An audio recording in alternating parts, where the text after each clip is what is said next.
What's going on, everybody? Terrell and Cam back to talk to you about New York Toy Fair, which we had just got back from, and we were able to attend this exclusive event where very, very exclusive press. This is not open to the public. So if you guys thought you were getting into the Toy Fair, you're not. Like I said, it's very exclusive. And like I said, we're very, very tight list. Cam, what did you think about this? Is your first time being able to attend Toy Fair? I know this is something that you've been wanting to do for a while. You finally got to check that box off your list. What did you think about New York Toy Fair 2023 so far? Yeah, I thought it was a great experience. It was very you could tell it was very much catered to distributors or retailers trying to get those products into their stores coming up with the holiday seasons. As far as for the press, I thought it was a lot of people were very open to talking to us like on a whim. But there were some that were like, hey, we don't have time, they have scheduling issues and stuff like that, which I understood. But it was a lot more space, a lot more elbow room to move around. Just a lot more organized than what I thought it was going to be, because I think we're so used to going to cons and just being like hectic, nonstop. So I was expecting there to be a lot of people on the floor coming in. Like I said, I mean, it was people there. Like I said, majority of like the vendors and a lot of the press, like where we were sitting, there was like a bunch of press people sitting around, waiting to get in, because everybody was waiting to see like what was on the floor, what was going to be unveiled. But like I said, it was definitely it took a second to get used to. But like we came in, we did what we need to do, and start hitting that floor, doing our interviews and and everything else. So this was at the Javits Center. Of course, it's been in New York for years, for a long time. And they utilized every single floor, the bottom, the top, all the corridors. I mean, every single corner of this, they definitely utilized, except with the exception of like the very top, because when you go in, it's like an escalator elevator that goes to the top. They didn't use any of that. Everything was kind of like just bottom, like the middle, the bottom, top coming in. So they definitely utilize space. And when I tell you, from the moment you cross through the threshold to the back of the wall, there's a different vendor for every single thing that you could think of.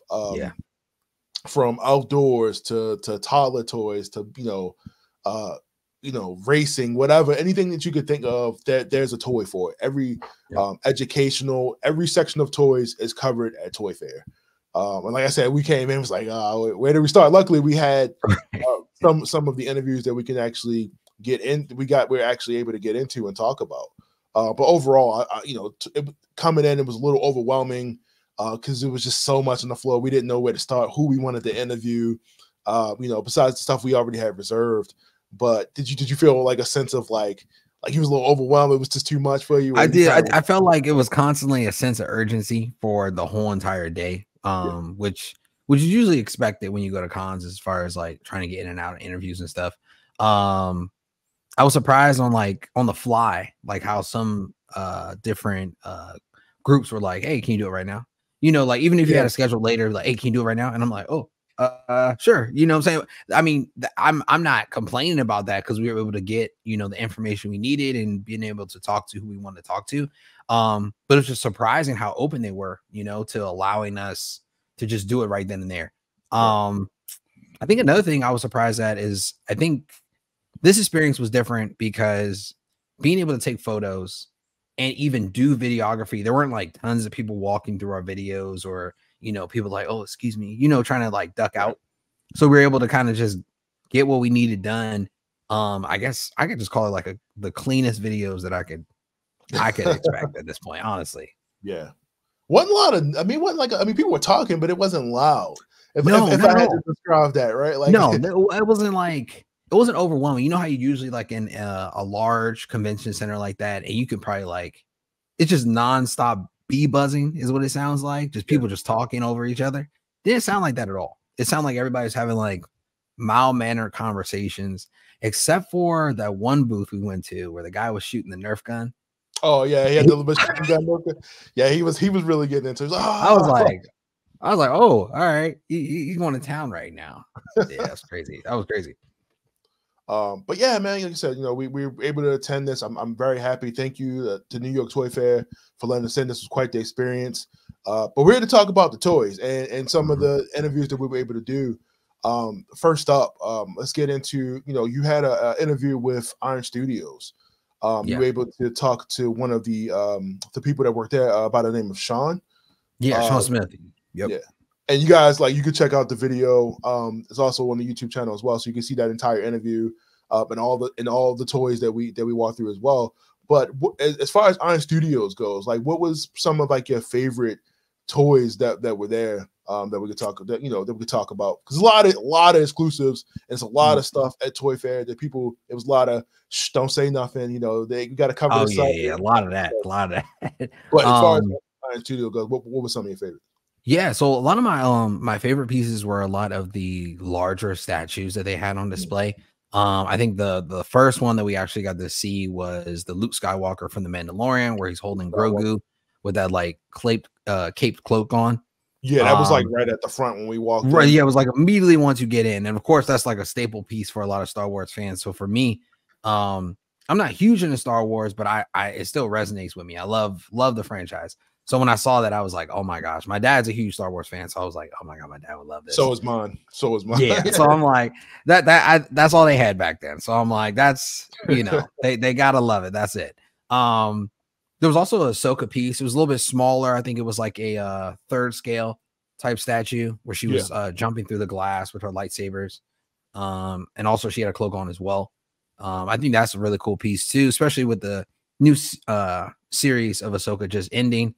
A lot of people are going to be looking for those pieces to pick up, flying like hotcakes. Honestly, it's just a great franchise that they have found a way to just kind of boost it back up to where people, are super excited about Star Wars again. And merchandise does that for you, man. They do. Yeah, selling them lightsabers and everything else. No, like you said, the bigger. I mean, because Iron Studios is known for doing big stuff. So you said the Luke Skywalker, the Ahsoka figure. I think for me, they had they had a group. They had the statues of the Avengers from the battle in New York. That Avenger shot was pretty. It looked really good. We got pictures of that. That you'll see here popping up. Of them kind of doing the 360 and everything like that. But it looks really really good. The Avenger stuff. Like I said before, the Ninja Turtle stuff is also Iron Studio. Everybody's getting their hands in Ninja Turtles these days. Everybody's got their hands on that license for toys. The toys here look really, really good. For the Ninja Turtles. And of course the Mortal Kombat figures, the Sub-Zero and Scorpion as well. I don't know when that was coming out because they didn't have a date or anything in front of it. But I definitely want to get my hands on that as well. But yeah, that's like I said, that was just some of the highlights, some of the toys that we saw that were really, really good. And like I said, you can watch the full video of that as well on there with Cam talking to Sean, doing his thing on the interview. And then we went over, which was right across the hall, to the Super 7 booth. Now we weren't able to get a interview with anybody because it was extremely busy. They were pretty much locked out. But we were able to see, a couple of toys were there. If you guys are not familiar with Super 7, they are the company that is doing the little mini figures of your favorite rapper right now. You probably saw the little mini Tupac. We saw. You see some more Tupac. I saw that. But some of the classics that I've seen, and I've seen them with other cons too, is that they have these giant figures of Pinocchio, Disney stuff.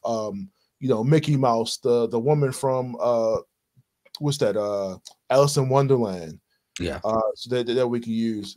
Was there anything over at Super 7 that it really just stood out to you? I know you don't do the 6-inch stuff, but yeah, I really don't do 6-inch stuff, but still, I think, and it's weird because I'm not really into horror films at all, but I thought they looked so cool that they had all these different versions of these little monster figures. Right. I think they had the Wolfman, they had Frankenstein, One of them was like the Hunchback of Notre Dame, not like the Disney version, of course, but like the actual, I guess, 1950s, 60s movie version, which is a lot more gruesome and a little bit more grotesque looking.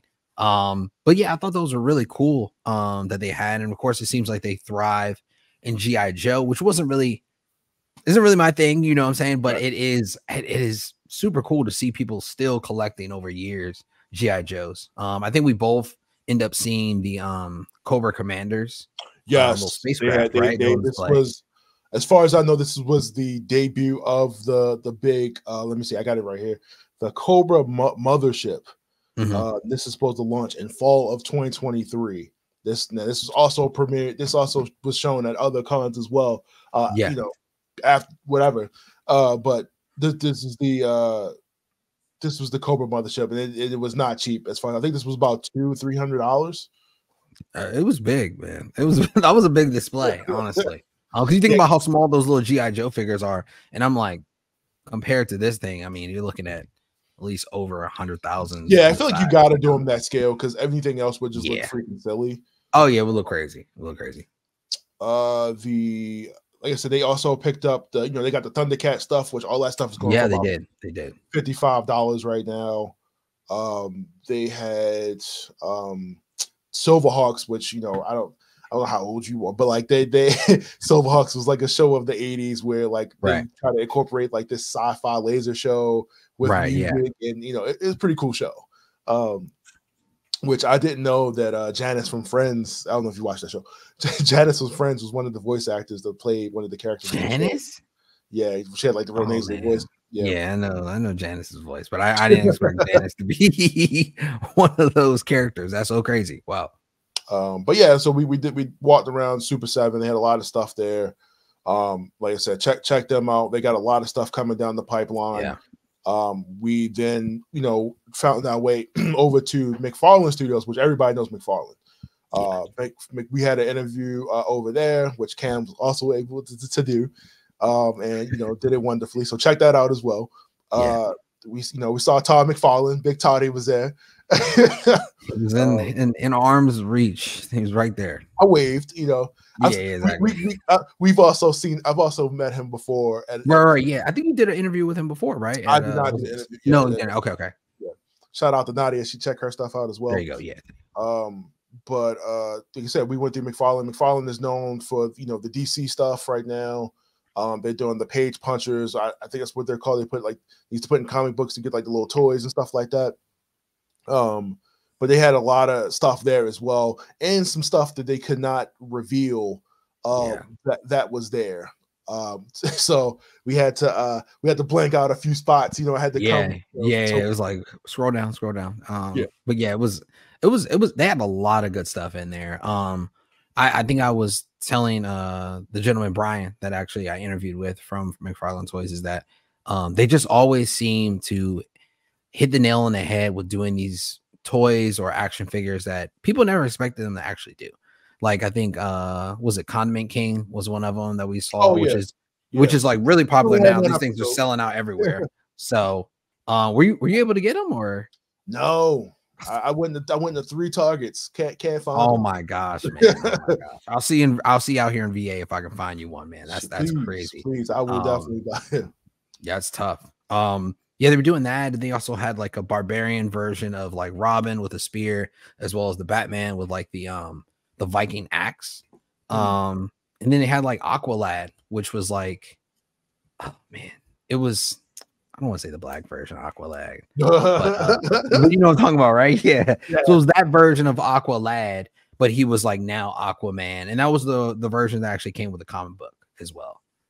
Yeah, that's what I'm saying. Like because I've watched, I always watched Todd McFarlane stream stuff like that when he showcases the toys, and of course I buy like a bunch of them. But like I said, they're decently probably like $25-$30. Maybe somewhere between like 25 to 50, depending on like what you're getting. Because sometimes they'll have like 2 packs, sometimes they'll have like one big thing. But McFarlane Toys is honestly some of the best 6 to 7-inch figures that you could buy on the market for a decent price and get accessories and get other stuff. Like I said, you can get a decent collection.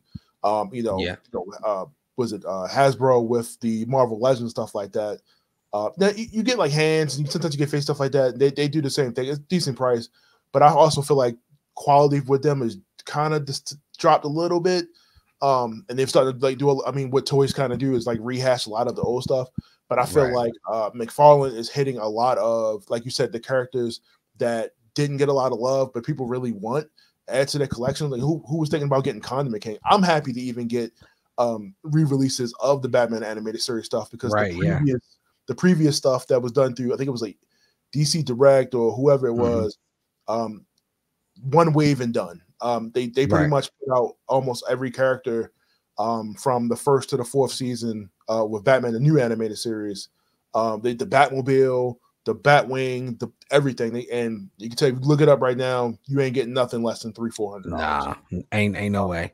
Because I think he even had on display, matter of fact, I'm not sure when it comes out, but it was the Bat Cycle. And it had an interchangeable head that had like the little actual Batman helmet version. Yeah, which I always thought was cool because I think I had one as a kid, but I was like, it didn't look this good. Yeah. Like, no, by far it didn't look this great. So I had one, but it was for Batman, the Mask of the Phantasm, because that's one of the few times you actually see Batman with the motorcycle towards the end of that movie. And then, of course, like I said, it had the helmet, and that's one of the things I like with those is like the interchangeable heads and being able to put the mask on and stuff like that. And you get a lot of that falling. They also have a lot of sports toys too. They do. Mainly hockey. Yeah, there were several of them in there. Yeah. Of course, Spawn. They had Spawn. They had Avatar. Avatar was in there as well. Those actually had quite a bit of detail into them. I looked at them like a few times and I was like, this is a 6 scale? Like they're huge figures, you know what I'm saying? Compared to the size of a human, they're gigantic, you know? So, and then they also have that like, not LED, but like that blue light feature as well, which I thought that was mad cool. Added to it too. I really like that. Yeah. So like I said, I mean, overall, I mean, McFarlane was just killing it, man. I mean, half my paychecks go to McFarlane toys. A third. We were able to also get into do a interview with my man Justin from who is the lead marketing manager for Bandai. We were able to do a very fancy interview with him. That was very nice. Bandai, came through, showed us some hospitality with the snacks and the drink, the water. Had a little couch to sit on while we waited. It felt like we were actually walking into like a legitimate business. They had like a VIP. I was like, I'm being treated very well here. It was nice. Had a little nice. Had the little fans. We sat down. They had like a whole what's they call a prospectus or like a whole business thing for the people that were buying. Like, So we were able to get one of those. But we were able to do the interview, and like I said, that's up as well. You see my interview with Justin. But I want to talk about some of the highlights of Bandai, because Bandai always brings the heat for me. I mean, that's the first thing I look for. Every con, Bandai is half the floor with displays. So they got a little bit of everything. They had some of the new. I don't know if you guys got it. SH Figure Arts, which is a lot of the stuff that I collect. With as far as like the Tamashii Nations. So they had the Monkey D. Luffy. They had Renoir Zoa, which SH Figure Arts. They had a couple figures from what's the show? Chainsaw Man. They had Power, and they had Samurai Sword, which I didn't even know that's what his name was. Not read that manga. And of course, with Bandai too, we had they had a couple spots that we couldn't talk about. So when you watch that interview, you're gonna see like oh, we gotta maneuvering and having to cut and to come back. We had to blank that out. You guys are gonna see a lot of that. Really good conversation with Justin. He always delivers. Like, there's a lot of stuff. He had a big Godzilla display that was there, and they just made it look really, really good. But like I said, a lot of the highlight for me was some of the One Piece toys that were shown there. They also showed the Sandland figures. That one really stood out. I thought that was different because I didn't know about Sandland until going there, and I was like, oh, this is kind of educating me as well. like just coming in and stuff. So you guys check out some of the figures. We had the Sandland there and Beelzebub, and they had the little mini the Bandai Hobby, which shows like the tank. I think you're putting that together. Like I said, some of the Naruto figures. Like I said, Godzilla's killing it this year. So we're we get a little especially was on the cusp of coming out soon with Godzilla. So it's like everything Godzilla. Like I said, we get a lot of it Godzilla, but just overall, of course, Gundams and stuff like that. But like I said, overall, our interview, that experience with Bandai was just the highlight of the entire show for me, as it always is, because they got everything I like. So yeah, it's a little bit of that's your go-to right there, man.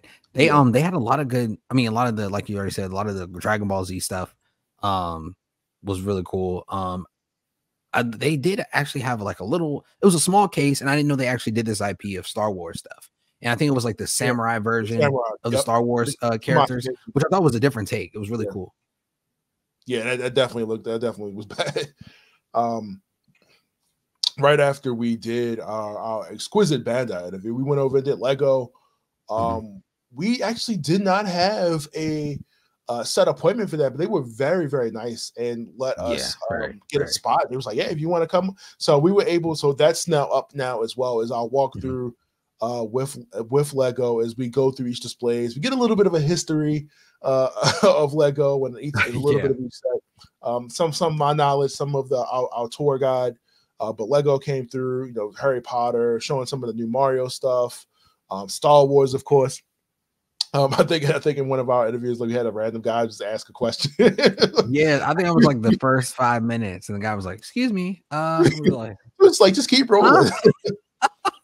I was like, okay, but just going through and just showing how diverse the portfolio is with Lego. Yeah, a lot of you cannot say like Lego is just one thing. Like, they have more, Lego Technic, Lego for kids. They got Lego for with of people with disabilities, Lego of every Lego City Undercover, stuff like that.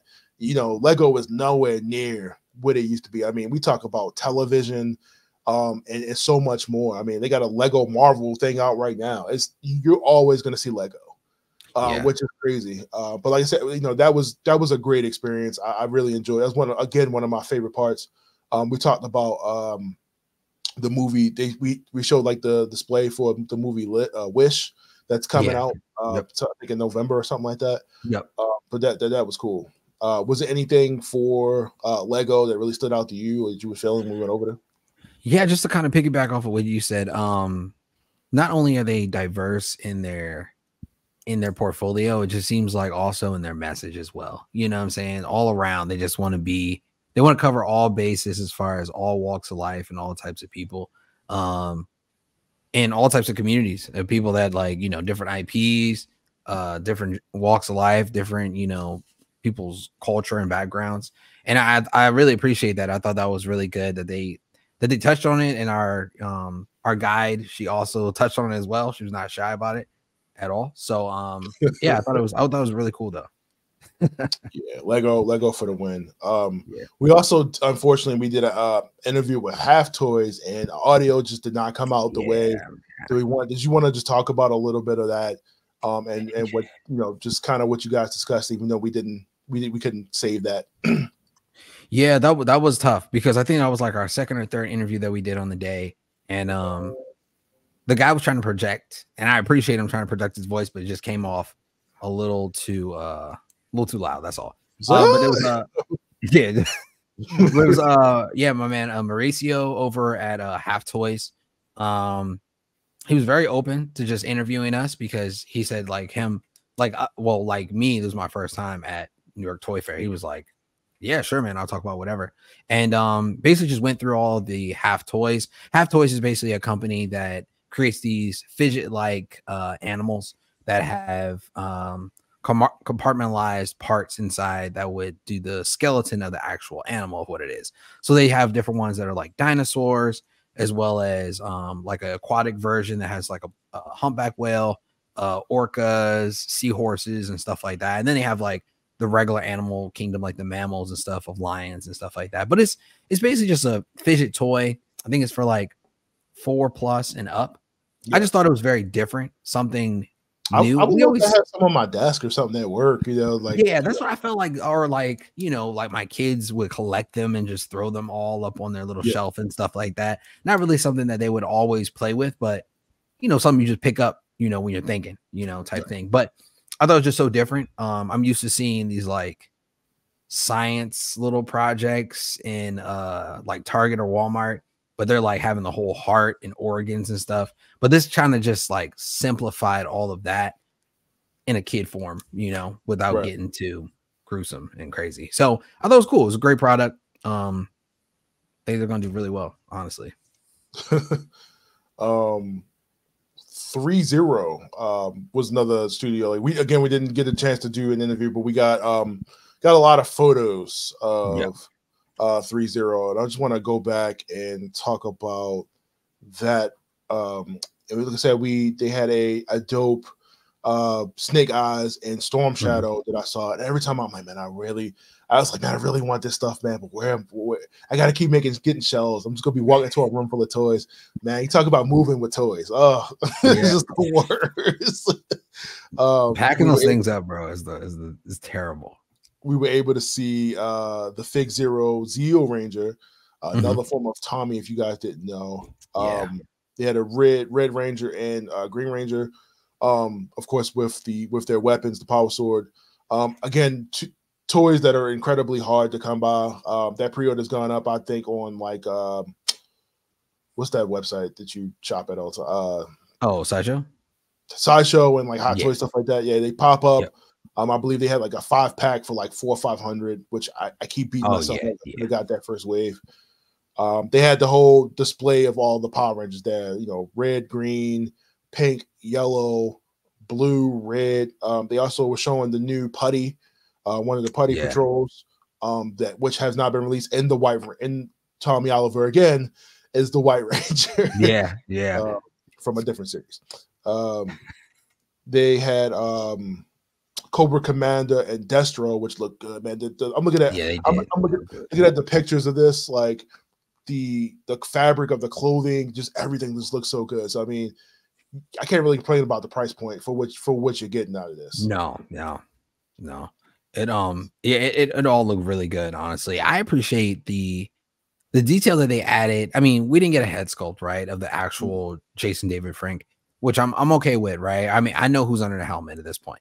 Because to us, there's only one Green Ranger, right? Like, I don't know anybody else at this point. So for me, I thought it was really cool, but they also added in the sword when he was like still under Rita Repulsa, like the longer sword. I don't know if it's called the Dragon Sword. I think it is the Sword of Evil, what they called it. Yeah, it's like the Sword of Evil, right? They decided not to just give him like the little dragon sword with the flute. He gave him this one too, so you could kind of have like both versions of Tommy if you think about it, which I thought was cool. They also had like Ultraman stuff on display as well. Naruto, Voltron. We saw the Michael Jackson. Oh my God, what is his name? I think that's over. So that one was over at Pure Arts. Was that not the same studio? Michael Jackson? Yeah. So that was over at Pure Arts though studio. Okay, so Pure. I thought they were like in the same. I mean, the booths were really, really close. Okay, we walked into one and then we're like, boom, we were in the other. But like, so that one's over at Pure Art Studio. For the Smooth Criminal. I can't think of the name of the video. Can't think of the name of the song. Moonwalker. Like Moonwalker. Yeah. The movie / Smooth Criminal. Michael Jackson. Yeah. Throwing that coin. I showed my daughter that video the other day, and she's like, "How did he make that quarter go in the machine?" And I'm like, it's Michael Jackson. Dude, I don't know if you ever had the Moonwalker game on like Genesis, where like the beginning of it, you see him like flip the coin in the game. So, that game was crazy. It's crazy. We had like a brief check out the social media. We had some Duncan tournament with Duncan competitors that were showing off some yo-yo tricks while we were there, but nothing too much with Duncan. They were just same old hula hoops and yo-yos. Keep keeping it. Hey, those the toys you buy that you don't even know that you bought from Duncan. Basketball stuff like that. Everybody needs those, so they'll never go out of business. Yep. We also stopped past the Noble collection, Mhm. which had like some prestigious high dollar toys. We saw a glass They chess set, did. Harry Potter wands. Yeah. What was your thoughts over at the Noble collection? I thought it was really cool. They had a lot of stuff. My wife is really, really into Harry Potter. So for me, I was like, it's my paycheck gone right here. Just You a looking at Slytherin it. house, huh? Nah, she is, which is crazy. She is. I'm like Hufflepuff or something. I'm like, how I get in here? That's crazy. I'm Cedric. So I'm like, I'm Cedric Diggory. That makes sense. But no, it's crazy because like, oh, so they had the wizard chest set. I mean, it's not as big as, you know, in the movie, but I thought it was cool because it had the real pieces on there and stuff. So, but they had a lot of different stuff. I think they had like a actual steel Triwizard Cup that was also over there. There was like the Slytherin hourglass as well. They had like a couple little plush toys and stuff like that. Of course, the house sorting hat and everything. But then they had like some Dark Knight stuff too, I think, which was like I think it was like Harley Quinn's bat. Oh and yeah. I think the cowl for the Dark Knight version, the what's his name? Christian. The Nolan version.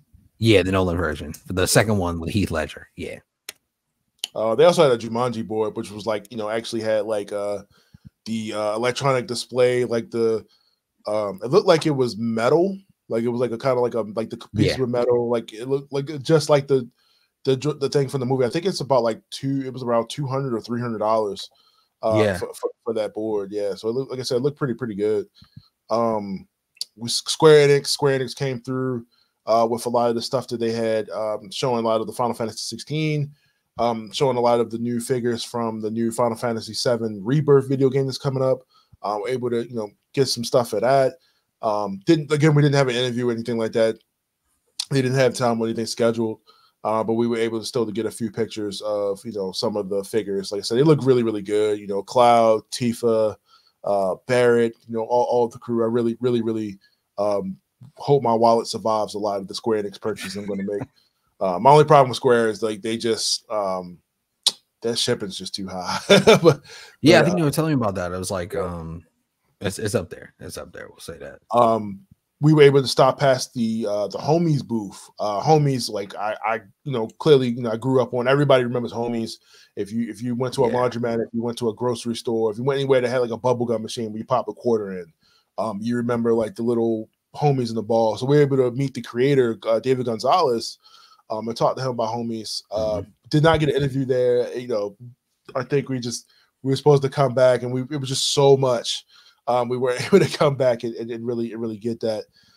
But David was hooked us up with the Homies trading cards, which they're doing. Yeah. And we, you know, me talking about one of the characters, he opened up the pack and pulled one of the most exclusive characters that was in the game, Sub Pop Bionic, and he was able to sign a card and give us a card, which I thought I was really excited about. So got a signed card from David, man. Really appreciate that. One of the buy Homies, like, you know, check that out. Yeah, that was really cool, man. I mean, they were super open to talking too, which I thought was really nice.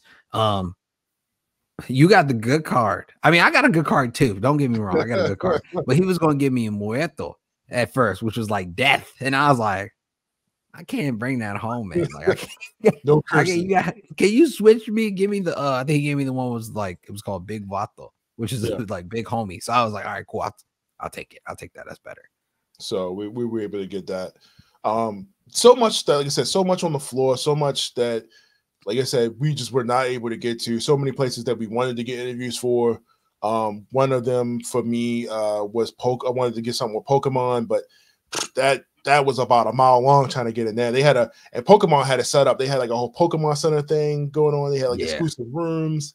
I really wanted to get in there. It was like closed in. Like I don't remember really seeing people. Like I just remember the two girls at the desk, and then there was a door, and then it was like, what's back there? Like that's what I get. Pokemon always about to be in business. And I was able to Funko was there as well. We didn't have an interview with them. They were packed a mile long in there as well, as far as like stuff going on.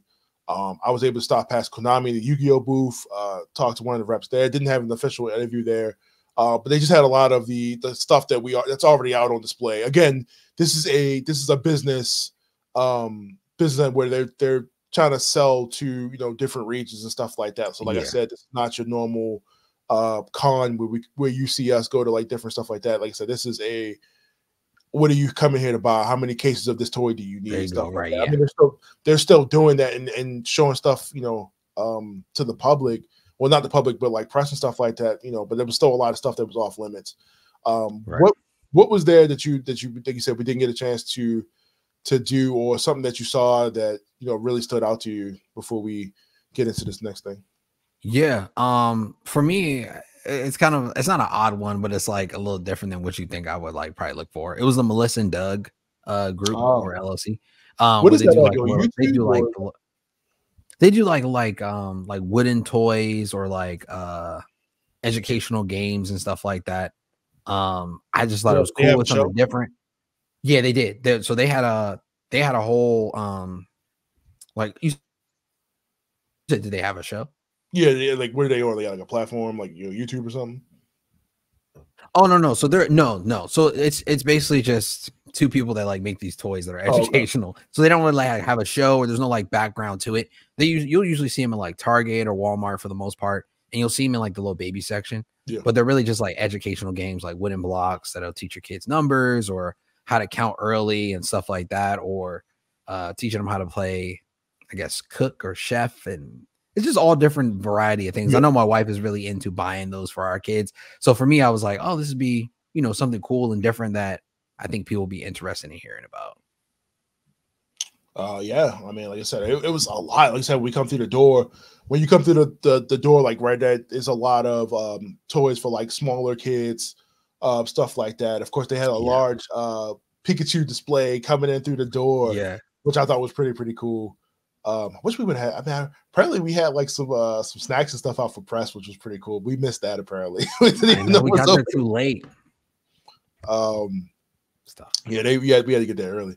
But like I said, it was a lot of stuff. Like you said, we were able to see racing car tracks. We were able to see flying rockets. Different. Like I said, just we had a lot of upstarts that were trying to get their toys, so like a lot of prototypes that were there for the first time. There was, the people who do the new Disney card game Lorcana, they were there. Like I said, everything you could think of, every toy that you could possibly think of. I mean, can you imagine taking a child to this thing, like, and just like you can't buy nothing because we can't buy anything. We gotta walk out like. I don't think they will really understand the concept of like you can't buy anything unless you buy in bulk. I feel like kids would be like, buy it all. Then what are you doing? Like, what? I feel like Toy Fair for us is like Toys R Us back in the day when we were smaller and we go in and like, oh, everything's here. It kind of and honestly felt that reminiscent. That's how I felt like, because it felt like window shopping though, more than anything. It was like, all right, I'm going in here with my parent and I'm gonna tell them what I want for Christmas, like 20 things. I'm probably only gonna get 2. But that's okay, like at least I get to pick it out and see it in person. That's honestly how I felt walking through. Toys as an adult kind of sucks now because we got to fight other adults to get toys, scalpers, and so much. So everything that we're seeing here, we probably got bots already trying to buy it off the websites, or automation for it, or everything is like done in like everything's like a limited edition. Everything is done in limited quantities now. Yeah. Anything that you really want. Like I said, the sideshow, which I wish sideshow was there. But I know that would have been a cool one to actually see too, because I know they have a lot of products that on display that you, me, and a lot of other people probably want to see or definitely get their hands on. Yeah. But like I said, overall, our experience with Toy Fair was absolutely amazing. We were able to do a lot of interviews. We just wish we had way more time to be able to get so much more and show you guys so much more. The next Toy Fair isn't going to be until March 1st through the 4th of 2025. So Toy Fair is not going to be around for a little while. And like I said, hopefully next time we go, we got a bigger plan. We were able to cover more, show you more. But like I said, we could have been there for weeks and we probably still wouldn't have been able to cover everything that was there. Like I said, Toy Fair had it filled to the brim with everything that was there. So many different studios. Like, you know, what would you say your favorite studio, and your favorite studio, your favorite toy company that was there, that was actually there at Toy Fair? It's tough. I loved Iron Studios. I want to say Iron Studios because I want them to let us interview them again next time. But I'm gonna say honestly my favorite one without even talking to anybody would probably be 3-0. They just had so much stuff out there that I thought would look so good. I mean, they even had the Rise of the Beast 6-scale figures out there, as well as I think they had a Chris Pine version of his character that's in Dungeons and Dragons. Matter of fact, I mean, I think it's just a one-off. They won't go down that whole line, but it was him 100%. You could tell it was him. So, and I think they also had like Michonne from The Walking Dead. Yeah, with the two zombies, right? The collared up zombies with no arms. And I was like, oh man, like it just looks so good. And I don't collect gory stuff or anything, but the detail just gravitated to me instantly though. So I think that was probably my favorite one, honestly.